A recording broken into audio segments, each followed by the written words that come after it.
Sa ating pangunahing ulat ngayong gabi, opisyal nang sinabak sa pwesto si House Speaker Martin Tambaluslos matapos ang naging desisyon ng Korte Suprema. Ayon sa ulat, ang pagtanggal kay Tambaluslos ay bunga ng serye ng mga aligasyon ng katiwalian at pang-aabuso sa kapangyarihan. Dahil dito, nakabakante ang isang pinakamakapangyarihang posisyon sa Kongreso. Samantala, lumutang na ang pangalan ni Congressman Rodante Marcoleta bilang posibleng susunod na Speaker of the House. Kilala si Marcoleta bilang isa sa mga matapang na mambabatas na hindi natatakot man na magpahayag ng kanyang paninindigan. Gayunpaman, wala pang opisyal na kumpirmasyon kung siya na nga ba ang itatalagang kapalit ni Tambaluslos. Ang inaasahang magkakaroon ng botohan sa Kongreso sa mga susunod na araw. Habang hinihintay ang final na desisyon sa bagong liderato ng Kamara, nananatiling mainit ang usapin sa politika. Patuloy na hinihimok ng taong bayan ang transparency at accountability sa gobyerno. Tututukan namin ang mga susunod pang kaganapan upang maghatid ng pinakabagong impormasyon. At yan nga ang balitang ating pagkakatutukan. Ngunit bagong lahat, siguraduhin mag-subscribe at ihit ang notification bell para sa patuloy na pagtutok sa mga silip ng bagong balita sa tunay na boses ng masa.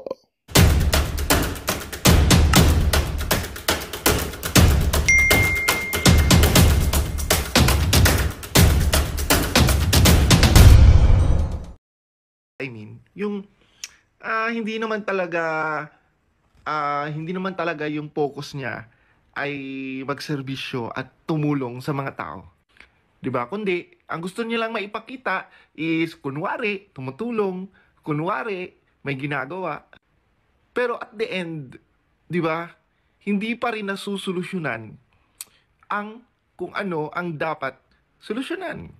Like 'di ba yung nangyari kay 'di ba yung nangyari no kamakailan lang na ipinagmamayabang nila dun sa Cebu na pumunta pa talaga si Tambaluslos. Pinagmamayabang nila na 20 pesos per kilo na bigas daw. 'Di ba? Siya pa ngayong nag 'di ba? Siya pa ngayong nagtimbang ng mga bigas eh. Pero basahin natin. Just in agarang suspension sa pagbebenta ng 20 pesos per kilo na bigas sa lahat ng lungsod at bayan sa Cebu. Ipinag-utos ni Governor Garcia dahil sa paglobo ng listahan ng mga mahihirap na Cebuanos na pinahihintulutang makabili ng murang bigas. Yan, di ba? Ito ang magiging resulta kapag hindi nag-iisip. 'Di ba? Yung talagang pabida-bida lang, yung pabibo lang. At 'yan ang ginawa ni Romualdez, no? Pumunta sila sa Cebu, pabida-bida siya na 20 per kilo na bigas, 'di ba? Pero tingnan niyo naman ang resulta.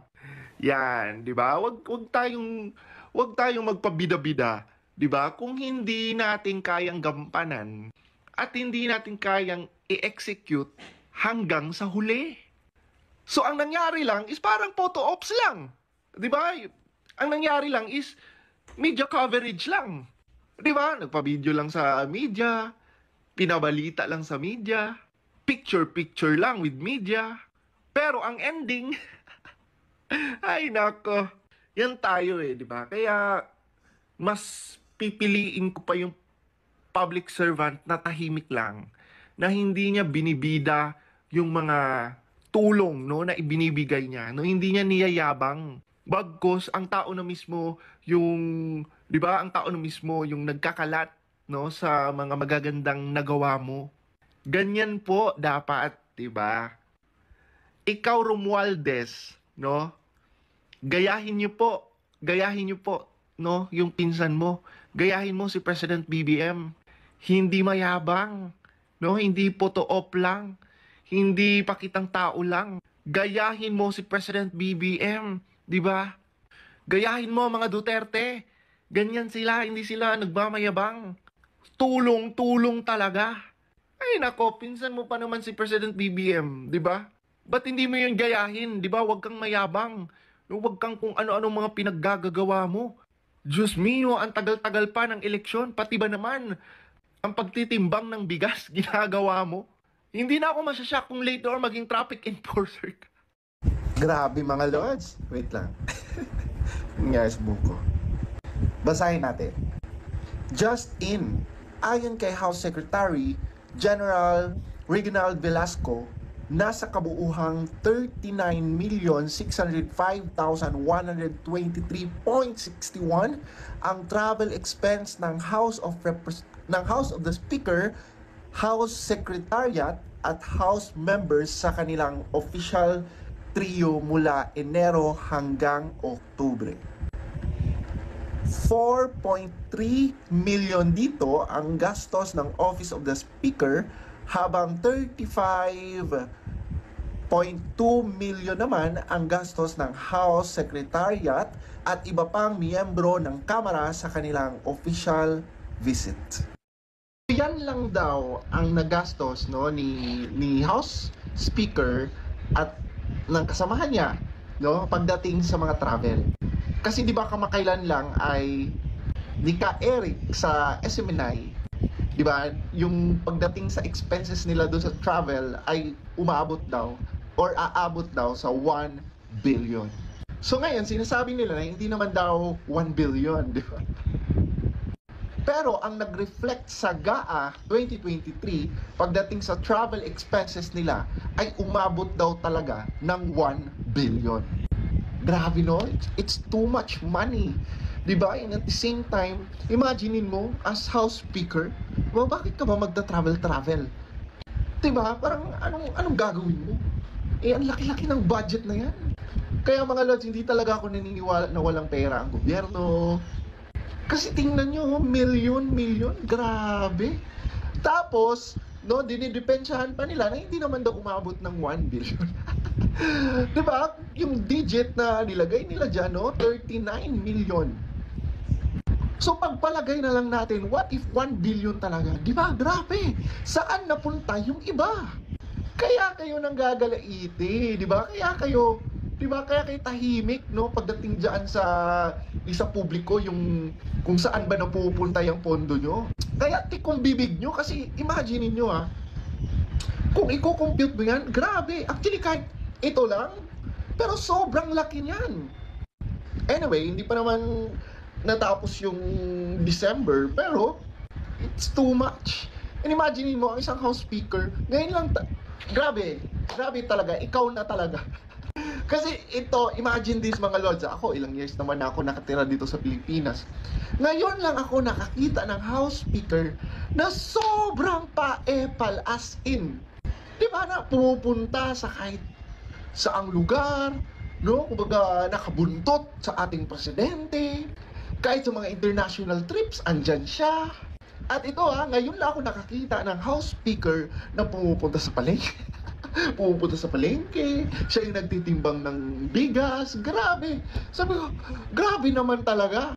No, so tama talaga yung sinasabi nila, wala po, no? Wala po siyang balak tumakbo. Wala po siyang balak tumakbo, no? Kumbaga yung mga ginagawa niya ay, diba, kumbaga ginagawa niya lang yan kasi concerned. At chiche, ewan ko lang mga lods pero they are trying na patayin yung issue, no? They are trying to answer the allegations na 1 billion daw.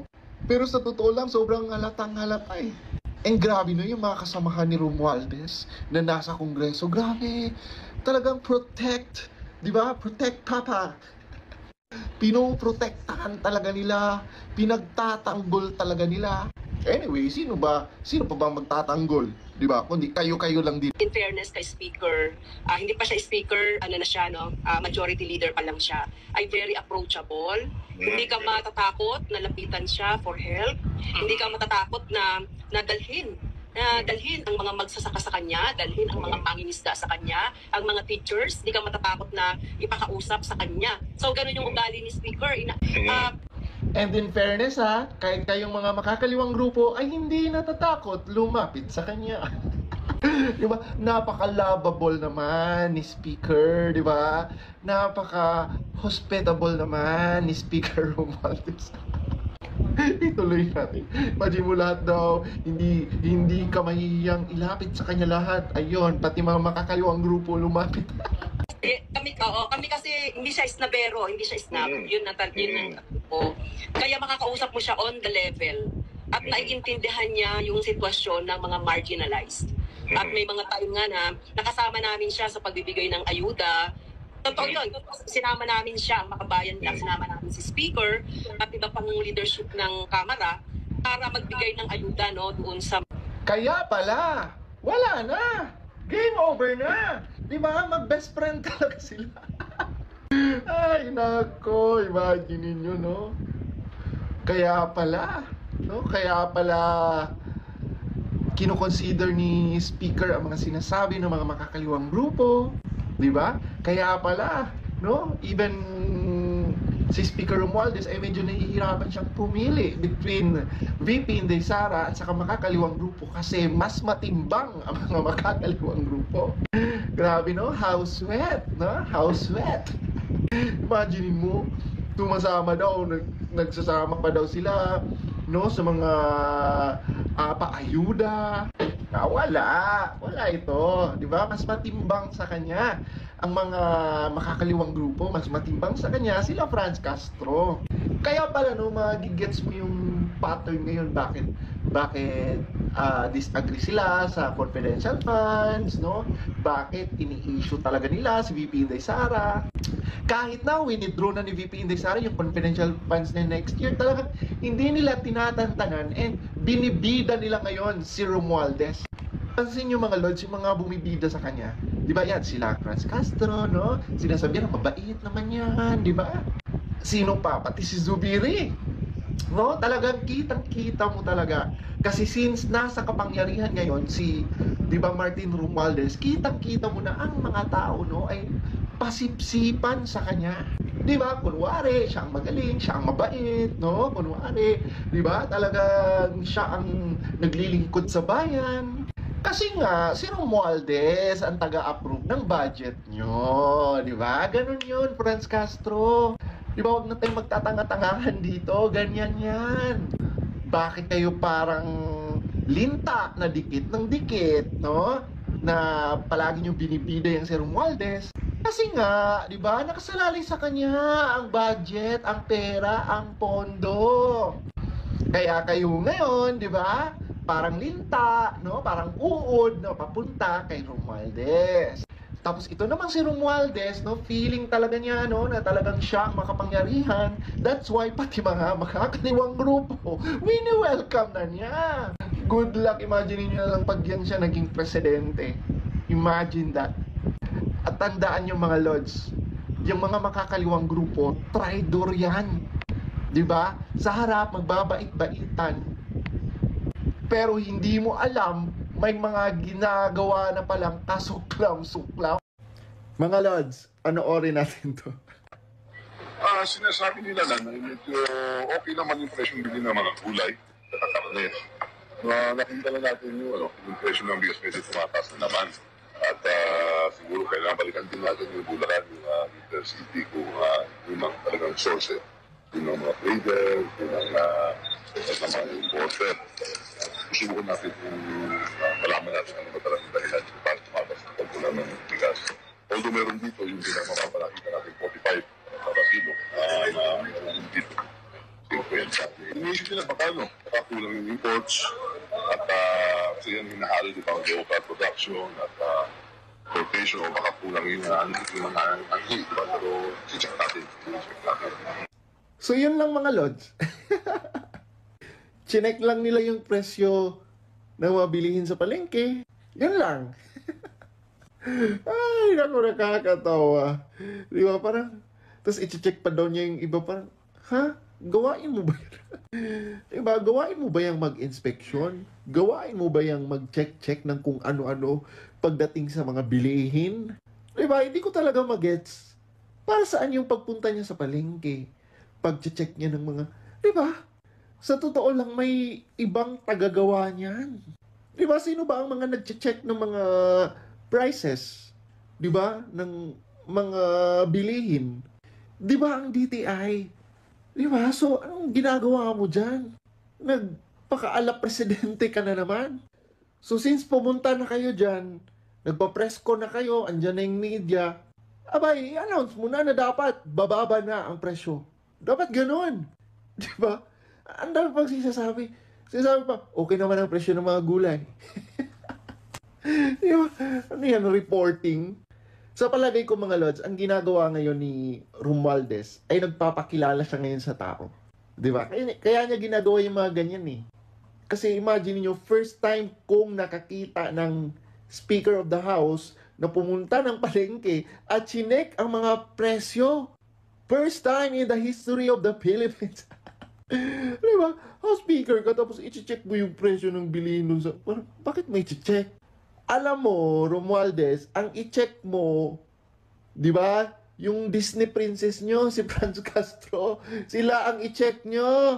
Kasi kung ano-ano ang mga pinaggagawa.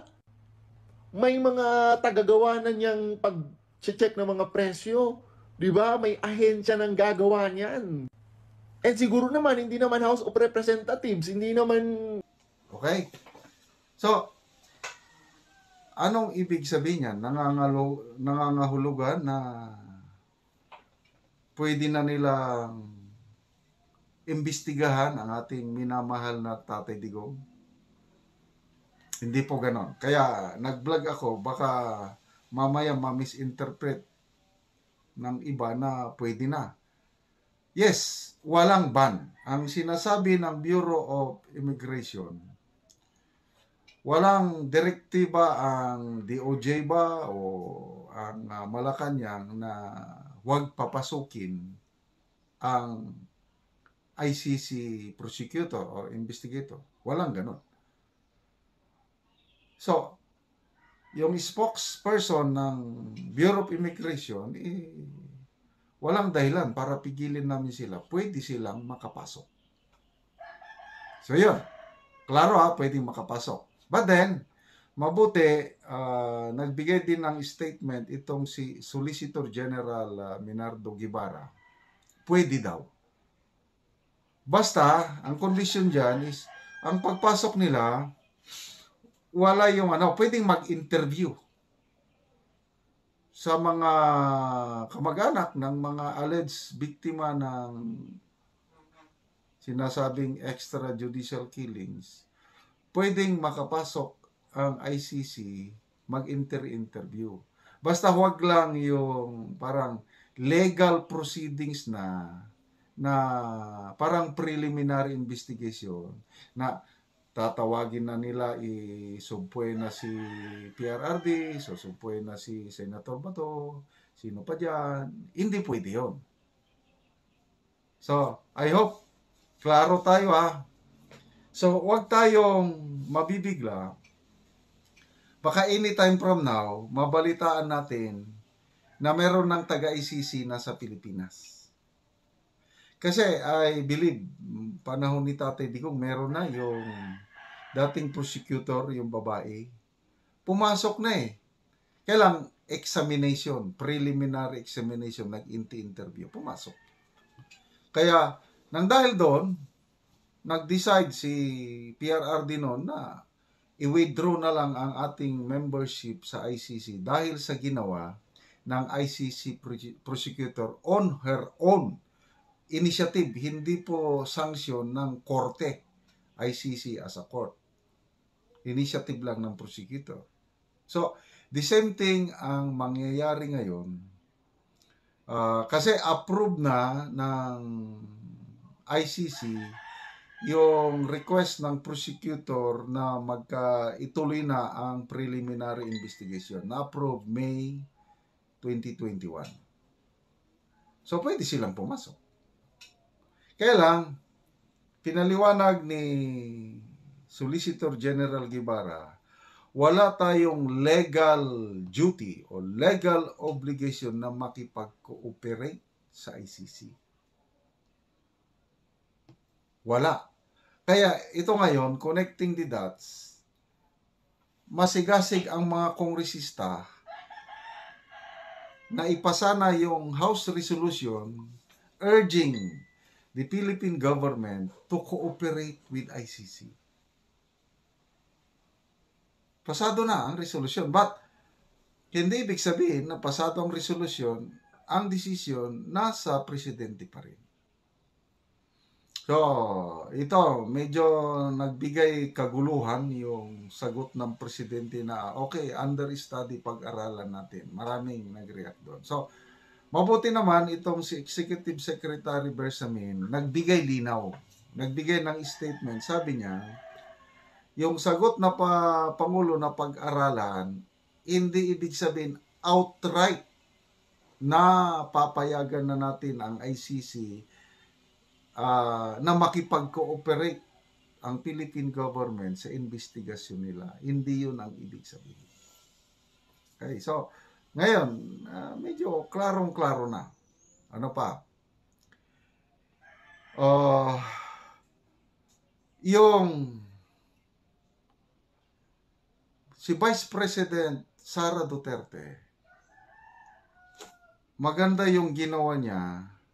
Sumulat na siya. Nagkaroon ako ng kopya ng sulat from the Office of the Vice President to DOJ Secretary expressing yung objection ng opisina ng Vice President, yung pakikipag-cooperate ng bansa natin sa ICC. Dahil walang jurisdiction ang ICC sa bansa natin dahil hindi na tayo membro, at saka it is a violation of the principle of complementarity. Ang complementarity po, saka lang papasok ang ICC to complement o tulungan ang isang bansa na hindi na gumagana ang justice system. Sa atin sa Pilipinas, ganang-gana, gumagana. Example, yun, nakalabas na si ex-Senator De Lima. Ano pa? Ang daming mga napapawalang sala. Supreme Court. Rine-reverse ang mga desisyon ng lower courts. Talagang buhay na buhay ang ating justice system. Kaya, kung papasok ang ICC na mag-conduct ng investigasyon sa alleged extrajudicial killings panahon ni PRRD, violation po yun ng ating soberenya, pag-apak-apak sa ating soberenya. So, ngayon, ang hinihintay na lang ang formal na statement ng Pangulo kung mag-join ba tayo o hindi mag-rejoin.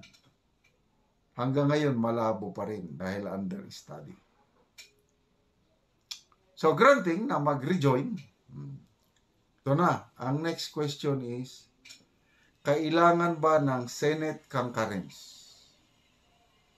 May iba't ibang payag. Ang narinig ko si ex-Senator Franklin Drilon, sabi niya, hindi na daw.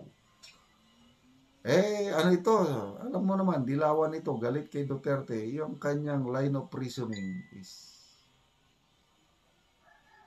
wala na. But mas marami akong narinig. Isa na dito si Solicitor General Guevara, nagsasabi na it is a constitutional requirement. Nakalagay sa Constitution na kung ang bansa natin mag-join sa any treaty, remember, itong ICC, it's a treaty, Rome Statute, it's a treaty. So kung mag-join, kailangan ng Senate concurrence. May isang assistant counsel ng ICC, abogada, na member talaga siya ng ICC, assistant counsel. Authorized siya na magano. Attorney Cristina Conte, sabi niya, kailangan ng Senate concurrence. Sino pa? Sina Attorney Roque, the only Filipino listed ng ICC na legal counsel. Nagsasabi, kailangan ng Senate concurrence. Kaya si Senator Bato, matapang. Sabi niya, kung magdesisyon ng Pangulo na mag-rejoin, lalabanan ko siya sa Senado. Back to zero, kasi sa Senado, sila ang final say. Okay? Tama nga naman. Kailangan ng 2/3 vote ng Senado para makabalik tayo sa ICC. Ibig sabihin, kailangan ng ilang senador? 16 senators. Ngayon, nabibilang ko, less than 16 ang boboto in kaso na ang Pangulo mag-decide na mag-rejoin. 9 pataas na senador ang boboto not allowing yung mag-against sa pagbalik natin sa ICC. Ganun po yun. Kaya relax lang po tayo. Wala pong problema sa ICC. Safety, ang ating Tatay Digong, pwede siyang makapagpahinga. Of course, including Senator Bato, dahil ito na ang final say sa pagbalik natin sa ICC is nasa Senado. So, salamat in advance sa mga senador na boboto. Magandang balita ang hatid namin sa inyo ngayong araw. Sa pagtatapos ng aming balitaan, nagbigay kami ng mga mahalagang impormasyon. Maraming salamat sa pagtutok at pagsuporta sa aming programa. Huwag kalimutang manatili sa mga susunod na araw para sa mga bagong balita at mga kwento na dapat nating abangan. Mula sa Boses ng Masa, magandang araw Pilipinas!